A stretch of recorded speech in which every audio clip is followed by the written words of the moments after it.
चलिए दोस्तों, इस वीडियो के अंदर एमएसएमई पेमेंट को लेकर जो एक अभी रिसेंटली अमेंडमेंट की गई थी सेक्शन 43BH के अंदर, तो यहाँ पर ये बताया गया था कि अगर आप टाइमली पेमेंट नहीं करते हैं तो आपको एडिशनल टैक्स जो है पे करना पड़ेगा अपनी परचेज़ के ऊपर।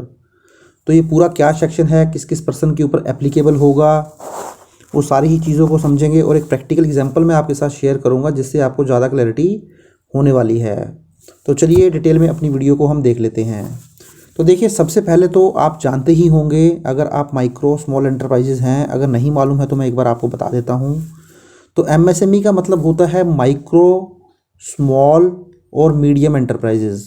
तो यहाँ पर जो भी हम डिस्कशन करेंगे वो हम बात करेंगे माइक्रो और स्मॉल के बारे में। तो मीडियम के बारे में हम कोई भी डिस्कशन नहीं करने वाले हैं, क्योंकि ये जो प्रोविज़न है सेक्शन 43BH के या सेक्शन 43B के, ये आपके मीडियम एंटरप्राइजेज़ के ऊपर एप्लीकेबल नहीं होंगे। ये केवल माइक्रो और स्मॉल एंटरप्राइजेज़ के ऊपर एप्लीकेबल होंगे। और माइक्रो और स्मॉल एंटरप्राइजेज़ भी यहाँ पर एक मैन्युफैक्चरर को माना गया है और एक सर्विस प्रोवाइडर को माना गया है। मींस एक मैन्युफैक्चरर और सर्विस प्रोवाइडर ही यहाँ पर माइक्रो और स्मॉल की कैटेगरी में कवर होंगे। अगर आप ट्रेडर हैं, मींस आप एक रिटेलर हैं, होलसेलर हैं जो कि माल परचेज़ करते हैं और बेच देते हैं अपना प्रॉफिट मार्जिन रख के, तो उसको यहाँ पर कवर नहीं किया गया है। केवल मैन्युफैक्चरर और सर्विस प्रोवाइडर को ही कवर किया गया है। तो अब देखते हैं वो मैन्युफैक्चरर और सर्विस प्रोवाइडर माइक्रो और स्मॉल की कैटेगरी में कब कम आएंगे।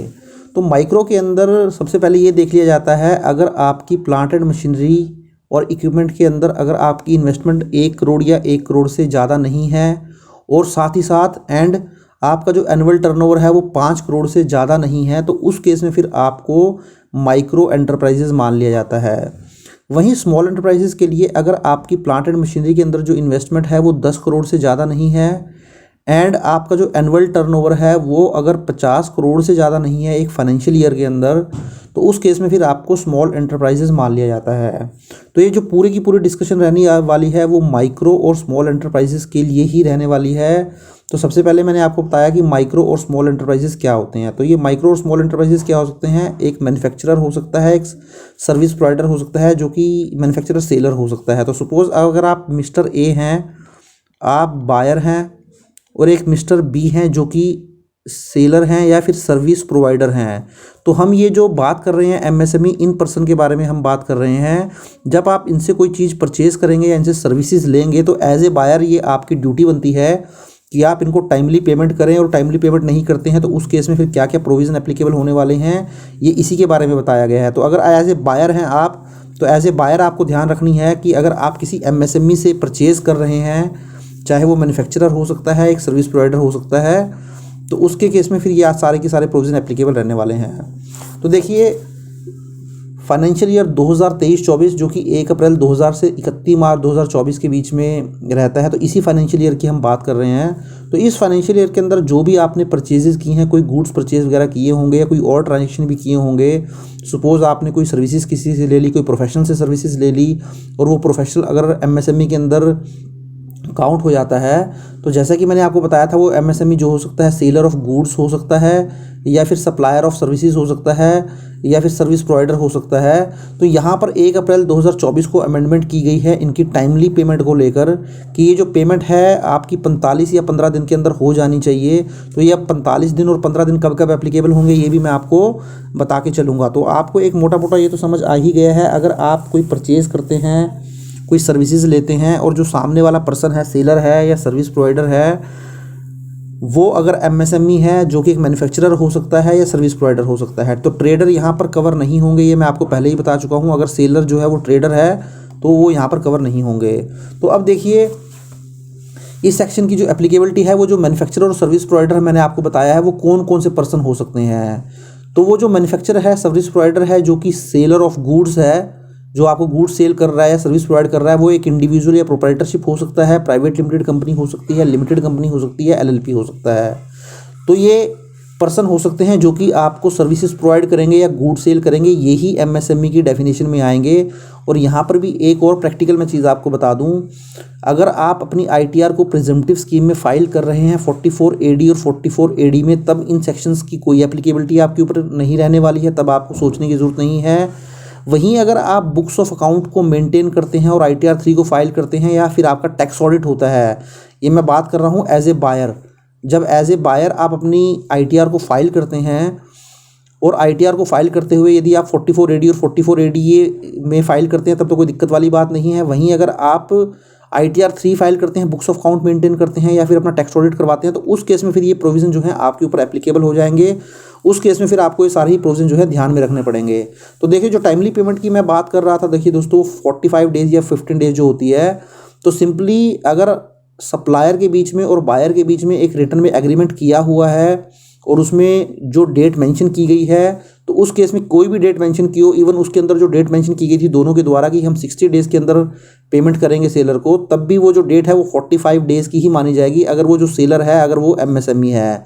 तो बाय डिफ़ॉल्ट ही अगर कोई एग्रीमेंट किया गया है उसमें कोई भी टर्म्स लिख दी गई है उसको 45 डेज़ मान लिया जाएगा। अगर ऐसा कोई भी एग्रीमेंट नहीं है तो उसको फिर केस में 15 डेज़ के अंदर ही पेमेंट की जाएगी। तो मैक्सिमम केसेस में क्या है, एग्रीमेंट अगर नहीं किए होंगे तो माना जाएगा कि 15 दिन के अंदर ही आपकी पेमेंट करनी है। वहीं अगर आप टाइमली पेमेंट नहीं करते हैं तो सेक्शन 16 के अंदर आपको जो RBI के द्वारा रेट नोटिफाइड किए हैं उसके 3 टाइम्स आपको इंटरेस्ट की पेमेंट करनी पड़ती है। सपोज अगर आपको किसी पर्सन को 15 फरवरी 2024 को पेमेंट करनी है और अगर उसको आप अप्रैल में जाके पेमेंट करते हैं तो जो भी डिले डेज होंगे आपके, तो उस डिलेज के लिए आपको जो है इंटरेस्ट की पेमेंट भी करनी होगी। तो एक प्रैक्टिकल एग्जांपल से मैं आपको ज़्यादा क्लैरिटी करता हूं तो उसको आपको ज़्यादा क्लैरिटी मिलेगी कि अब इसका होने क्या वाला है।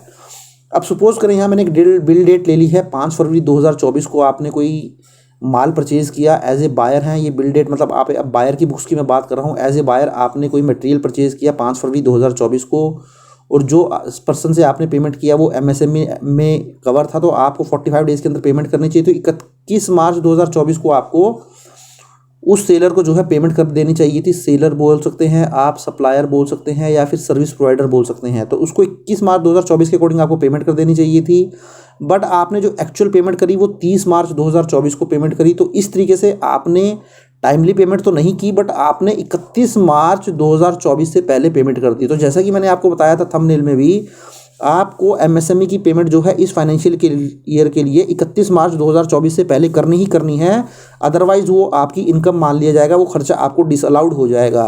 तो आपने टाइमली पेमेंट नहीं की 21 मार्च तक बट आपने 30 मार्च को कर दी, तो उस केस में भी ये आपको खर्चा जो है फाइनेंशियल ईयर 23-24 में अलाउड हो जाएगा। सपोज 1 लाख रुपए का अमाउंट था, हाँ, बट यहाँ पर क्योंकि आपने 9 दिन से पेमेंट डिले की है तो उस 9 दिन का आपको इंटरेस्ट पे करना पड़ेगा। वहीं दूसरा एग्जांपल हम देख लेते हैं। यही सेम एग्जांपल मैंने ले लिया है, आपको 21 मार्च 2024 को पेमेंट करनी थी बट आपने देखिए 31 मार्च तक भी पेमेंट नहीं की, आपने 12 अप्रैल 2024 को पेमेंट करी। तो अब इस केस में क्या होगा, जो फाइनेंशियल ईयर 2023-24 मेरा करंट चल रहा है जिसकी ITR मैं फाइल करूंगा नेक्स्ट ईयर में 31 जुलाई 2024 से पहले, तो इस फाइनेंशियल ईयर में देखिए आपका ये जो खर्चा है 1 लाख रुपए का ये डिसअलाउड हो जाएगा और ये खर्चा आपको अलाउड होगा नेक्स्ट फाइनेंशियल ईयर में, फाइनेंशियल ईयर 24-25 में। तो डिसअलाउड होने का मतलब क्या है, जैसा कि मैंने आपको थंबनेल में भी बताया था।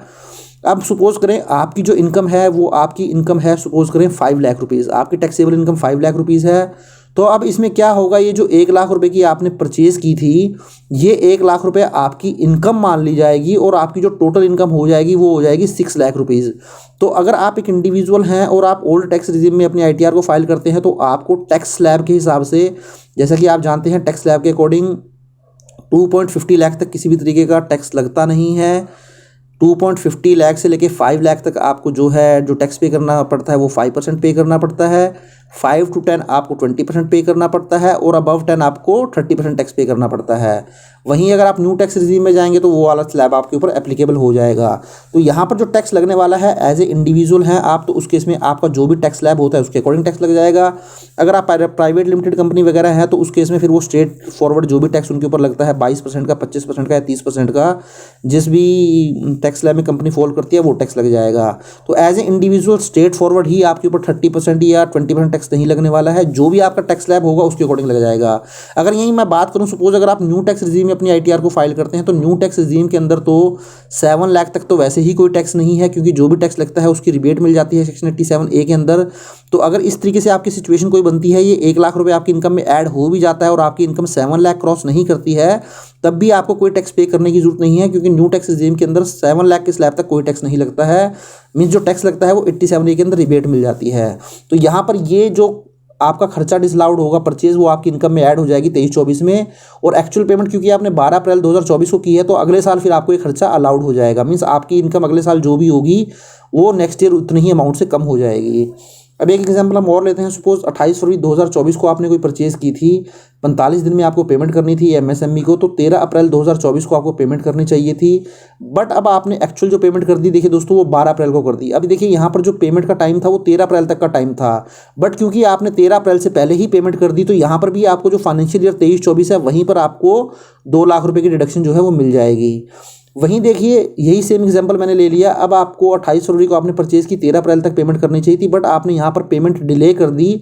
13 अप्रैल को पेमेंट ना करके आपने 18 अप्रैल को पेमेंट करी, तो यहाँ पर भी जो 23-24 है, 23-24 में ये आपको जो है डिसअलाउ हो जाएगा 2 लाख का खर्चा, और 23-24 में 2 लाख रुपए से आपकी इनकम जो भी होगी वो बढ़ जाएगी। तो कहने का मतलब है एक्चुअल जो आप परचेज़ भी कर रहे हैं वो परचेज़ भी आपकी इनकम मान ली जाएगी, और ये खर्चा जो आपको अलाउड होगा वो फाइनेंशियल ईयर 24-25 के अंदर खर्चा अलाउड होगा। तो देखिए दोस्तों, इस तरीके से ये जो सेक्शन है ये बात करता है आपकी एमएसएमई पेमेंट को लेकर। तो इसका तरीका ये है कि जो भी बैलेंस शीट के अंदर 31 मार्च को आपके क्रेडिटर खड़े हुए हैं, उन क्रेडिटर्स को आप एक बार देख लीजिए और आइडेंटिफाई कर लीजिए कि आपके कौन कौन से क्रेडिटर जो है एमएसएमई में फॉल होते हैं। इसके लिए एमएसएमई में जो भी पर्सन फॉल होता है उसके पास उद्यम सर्टिफिकेट होता है, आप वो उद्यम सर्टिफिकेट उससे मंगवा लीजिए। अगर वो एमएसएमई में कवर होता है, मींस माइक्रो और स्मॉल एंटरप्राइजेज में वो कवर होता है, तो आप 31 मार्च से पहले उसकी पेमेंट ज़रूर कर दीजिए। अदरवाइज़ ये सारी ही जो भी आपने परचेज़ की है या खर्चा किया है वो सारा आपकी इनकम मान लिया जाएगा और आपको फिर टैक्स पे करना पड़ेगा।